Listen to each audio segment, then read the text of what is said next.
Alam mo, isa sa pinakamasarap na pakiramdam ang pagmumotor ng long ride. Yung tipong pagsakay mo pa lang ng motor, pagpaandar ng engine, may mararamdaman ka ng kakaibang saya. Dahil kapag nagmumotor ka sa mahabang biyahe, talagang nakakawala ng stress at ma-appreciate mo pa ang ganda ng mundo. Yung tipong habang nagmumotor ka, masasabi mo na lang sa sarili mo na, wow, ang sarap palang mabuhay.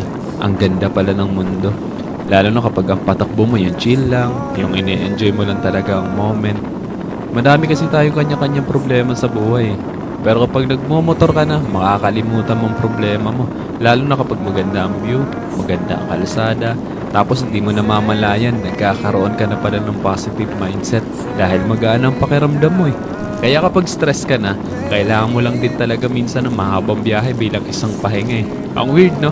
Kasi nakakapagod magmotor pero ito yung pahinga ng gusto-gusto ng marami. Pero sasabihin ko sa'yo, hindi katawan ng napapahinga kapag ka nagla-long ride ka eh. Kundi yung utak mo, kundi yung sarili mo mismo. Kaya deserve mo rin mag-enjoy. Deserve mo makarating sa magagandang lugar. Deserve mo ng bagong experience, ng bagong kwento. Ang buhay ay isang mahabang biyahe. Madami kang pagdadaan ng iba't ibang uri ng kalsada. Malubak, mabuhangin, madulas.